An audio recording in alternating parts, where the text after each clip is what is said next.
Bismillahirrahmanirrahim. Kita sekarang masuk ke munajat yang ke berapa? Yang ke-5. Bismillahirrahmanirrahim. Ilahi wasafta nafsaka bil lutfi war ra'fah qabla wujudi du'fi afatamna'uni minhuma ba'da wujudi du'fi. Dimaknai, ilahi duh pangeran kula,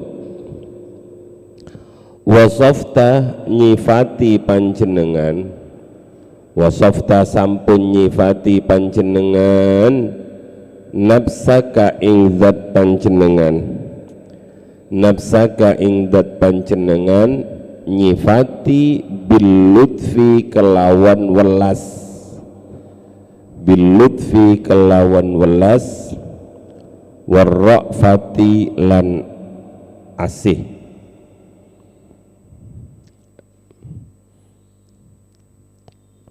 Ai tegese syiddatir rahmati bangete welas, bi kelawan kula, bi kelawan kula qabla wujudi du'fi ing dalem sakdurungi wujudipun, ing dalem sakdurungi wujudipun apes kula. Afatamna'u onoto badhe nyegah panjenengan ni ing kula minhuma saking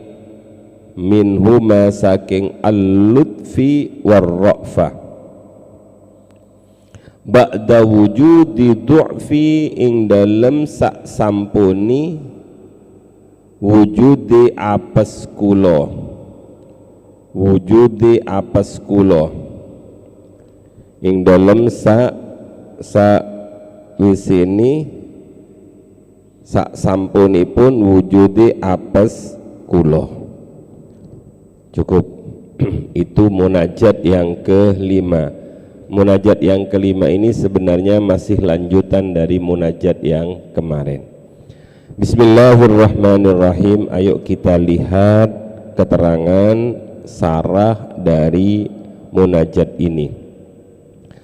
Pertama, ilahi wasafta nafsaka bil lutfi war ra'fati bi qabla wujudi dha'fi. Itu jadi satu pembahasan.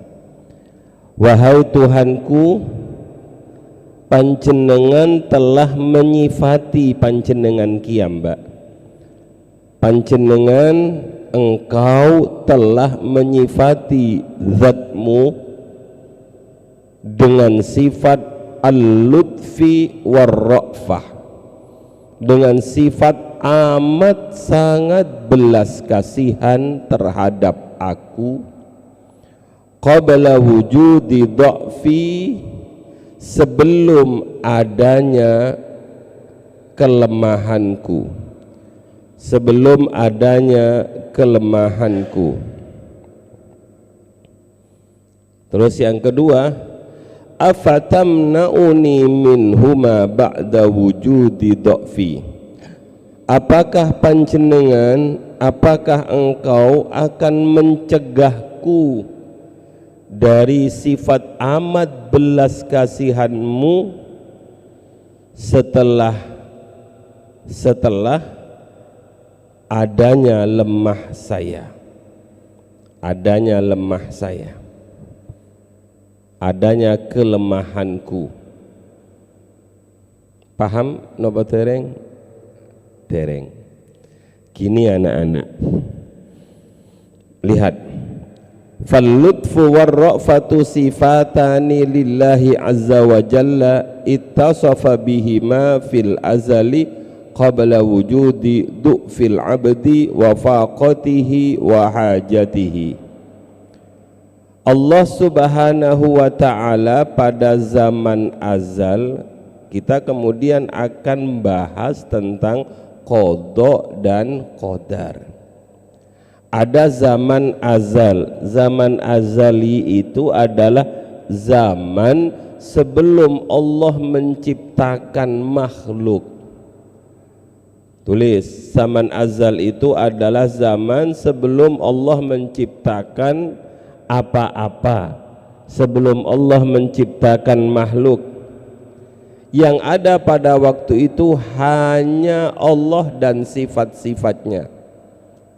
Karena memang Allah tidak ada permulaannya.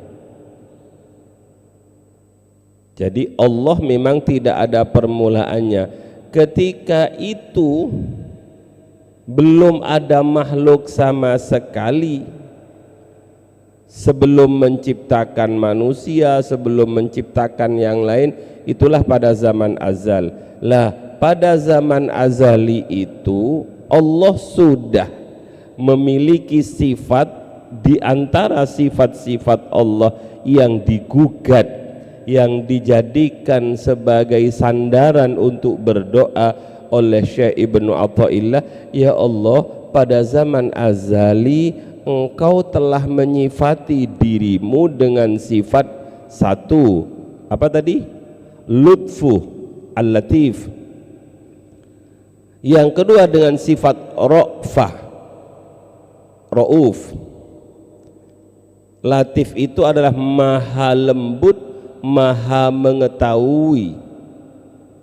Sedangkan ra'uf itu maha welas, maha asih. Sebelum saya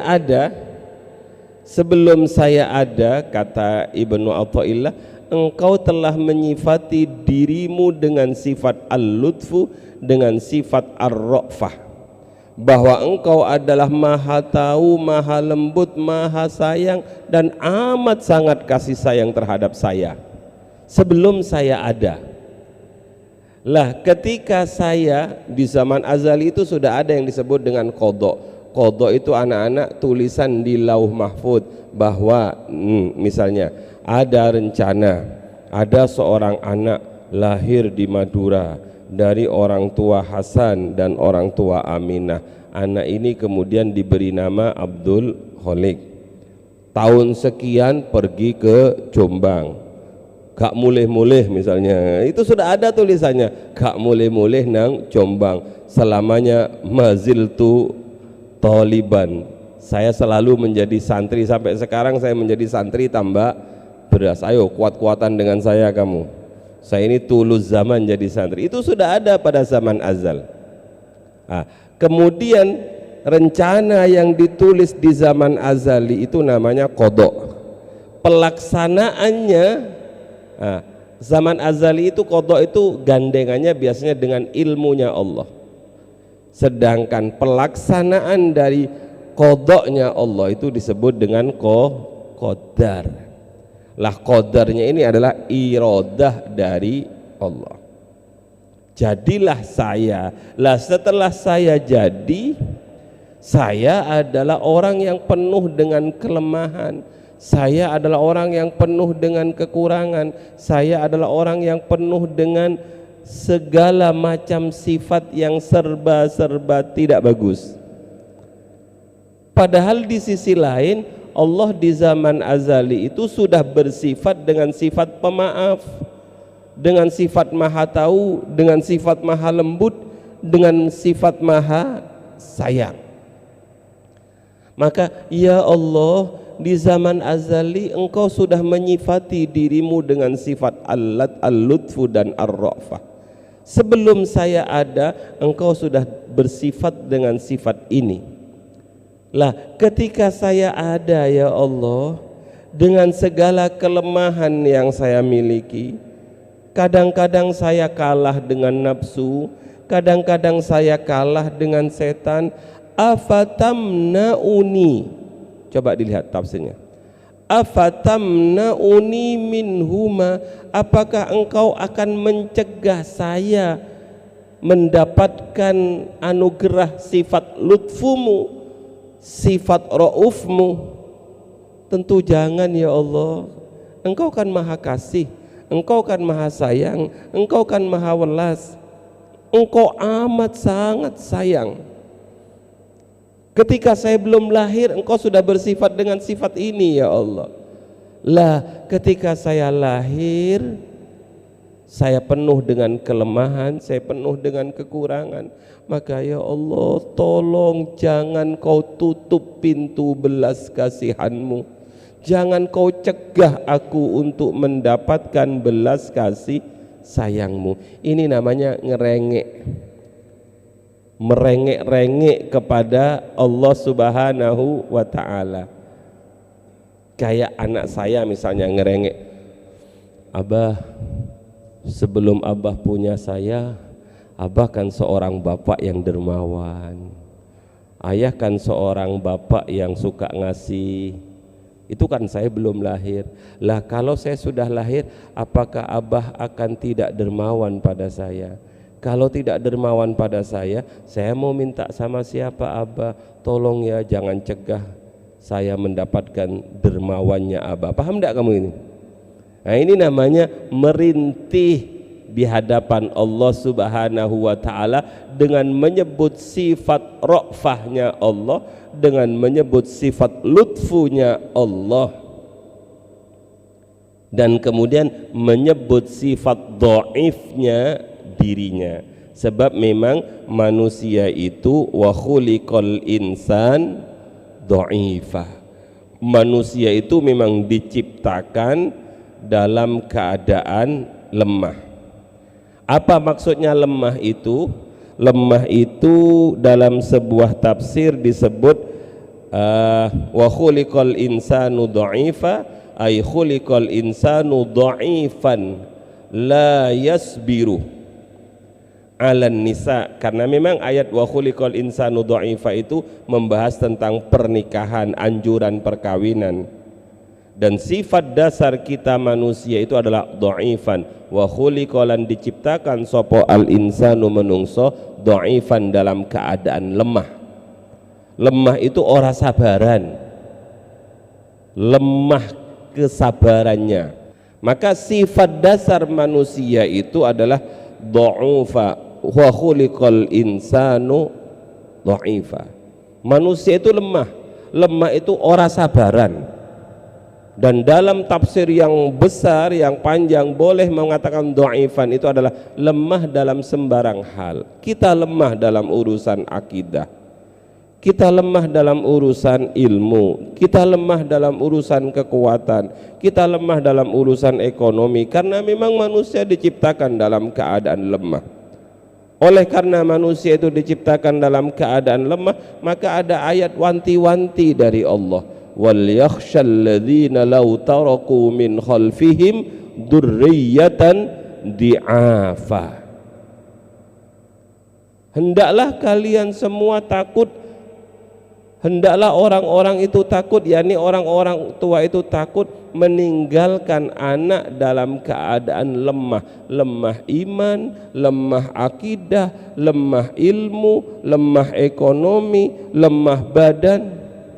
Tidak usah diteruskan lemah syahwat ya, lemah-lemah yang lain. Memang manusia itu adalah dhaif.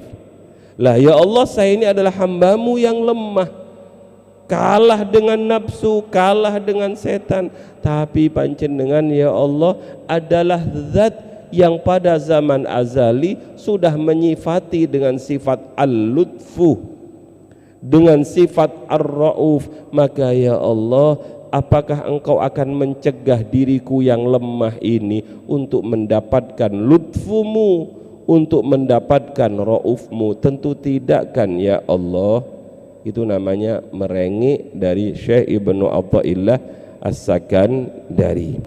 Oh ya, kalau kalian susah membedakan antara qada dan qadar itu, Abah Jamal pernah ngasih contoh mudah.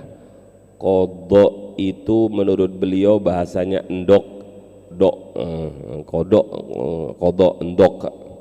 Sedangkan qadar itu dadar. Lebih dahulu mana dadar ambek endoke? Lah kalau nggak ada endok, apa yang mau didadar gitu ya. Jadi qada itu pada zaman azali, sedangkan qadar itu adalah pelaksanaannya. Ada endok kemudian baru di dadar, ada kodok baru ada setelahnya adalah qadar. Nah, itu untuk mempermudah ngingat. Seperti begini ini penting. Seperti ayatus soif, ayatus syita, bingung saya mengikuti. Ayatus soif itu ayat-ayat apa ya? Ayatus syita itu apa ya? Ternyata ayatus soif ini ada yang menemukan soif berarti fanas. Sedangkan syita diakhiri dengan hamzah adem. Oh, berarti ayatus soif itu ayat yang turun pada musim fanas. Sedangkan ayatus syita adalah ayat-ayat yang turun pada musim adem. Seperti huruf mudhara'a itu apa sih huruf mudhara'a itu? Anita, Anita, alif, nun, ya, dan ta. Itu namanya penemuan-penemuan orang-orang untuk mempermudah ingat. Nah, sudah, qadha itu ndok, qadar itu adalah dadar. Oh, subhanallah, dipermudah betul oleh Abah.